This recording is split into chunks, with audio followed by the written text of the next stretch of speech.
Welcome to Decrease Stress, Enhance Joy, and Increase Your Success today. I'm Raylene Osberg. I'm so glad you're here. This is the most important topic right now because things are stressful.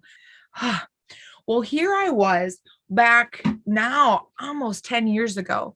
I was working for early childhood family education in Minnesota here in Rochester. And I had an opportunity to go to a training. It was Thanksgiving week. It was 1 hour on Monday, and it was on decreasing stress. And I thought, I have my teaching license like you guys. I have to go regularly to get CEUs and that kind of thing. So I've been to a lot of trainings on stress at that point. So I thought, isn't it worth my time? If you were wondering that, I can tell you from what I learned that day, it is worth your time because I'm going to not only share what I learned, but I'll share how to apply it in different situations. And we will apply it to the early childhood profession. So no matter what, you're going to walk away today with a tip or tool you can use, and you will be glad that you came. Absolutely. So thank you for taking your most valuable asset, your time, with us today. We're so glad that you're here. So here I am. It's Thanksgiving week. I attend this training at our work. It's with Dr. Amit Sood from Mayo Clinic. He has done a lot at Mayo Clinic in their stress-free living program. He's written numerous books. He's in charge of developing this attention and interpretation therapy. He has strategies that are connected to neuroscience, Eastern and Western medicine, a lot of the social science research, psychology, social work, etc. And he pulled this all together into this model that helps us understand how, no matter what our current situation, our stress can be increased by the way that we think. And when we're thinking, there's two different modes we're in. So there's this default network. So the default network is when it's like the hamster in the cage. You're thinking about things you need to improve, thinking about something you don't like. And it's natural. It's the normal place that we automatically go because we're human. The other side of it is the focus mode. The focus mode is when you have your attention right now in the present. It's usually externally focused, and it can have gratitude, compassion, joy. There's a lot of feelings that come out when you're in this focused mode, but you're present, you're right here in the now. You're not judging, trying to improve, etc. So I learned about that, and now it's 4 days later. It's Thanksgiving morning, and I'm getting ready for Thanksgiving. My sister-in-law is hosting about 30 of us in our family, and she has asked about 10 of us to bring 2 things to the potluck. So it's going to be a potluck. And for me, it was squash souffle, which I absolutely love making, and Caesar salad. I made the squash souffle, I put it in the oven, and now I start to make the salad, and I'm washing the lettuce and getting ready, and I start to think, usually when you go to a potluck, the person just asks you to bring one thing. And in this case, she asked everybody to bring 2 things. Not only did we need to bring 2 things, but she told me exactly what to bring. And she told me I had to bring a Caesar salad. I don't even like Caesar salad. I make so many different kinds of great salads. Why couldn't I make what salad I wanted to make? And you know what? My aunt, she was only asked to bring one thing. And she did a reply all to everybody saying she didn't want to bring that one thing. She wanted to bring bread from the bread store. Why is my cousin, who has 4 young children under 5, making berry pies from scratch? I'm making 2 things. Everyone else is making 2 things, but my aunt, who's retired, can only make one thing. Do you feel it? It's Thanksgiving, remember? So do you think I woke up on Thanksgiving? Today I want to sit and spend 5-10 minutes ruminating about the fact that I have to bring 2 things to the potluck? No, of course I didn't want to do that. But here I was, and it was happening. Why? Well, it's this natural place that you can go to, the default. It just happens, and it happens when your mind is wandering. So you're in that moment, you pull up to a stoplight, and your mind just starts going, and it's usually to the default, which is often focused on negative thoughts about 60 to 80% of the time. So I recognize it. I caught myself. And because of his training, I knew what to do about it.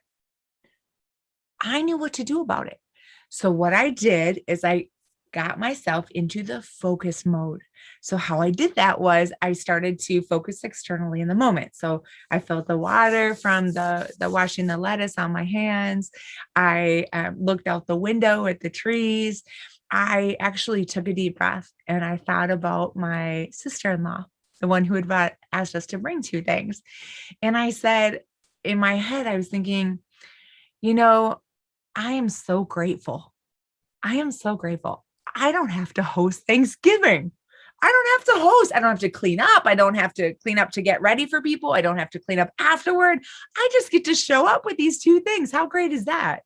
And then I thought about how she has brought so much wonderful magic to our family. And I thought about how her hair comes down around her face. Because again, if you focus visually, that can help bring you into it. And I thought about her hugs and her smile and just how warm she can be. And all of a sudden my experience was transformed. So before I'd been to that training, I didn't even know about the default and focus mode. I wouldn't have even caught myself. I might have spent 20, 30 minutes there. Who knows? And I don't blame myself for going there because I know that's natural, it's evolutionary, because I want to protect myself. I don't want anyone to take advantage of me. But do I need to be nervous about my sister-in-law? Like she's going to take advantage of me? Do I need to be worried and on the lookout for a threat?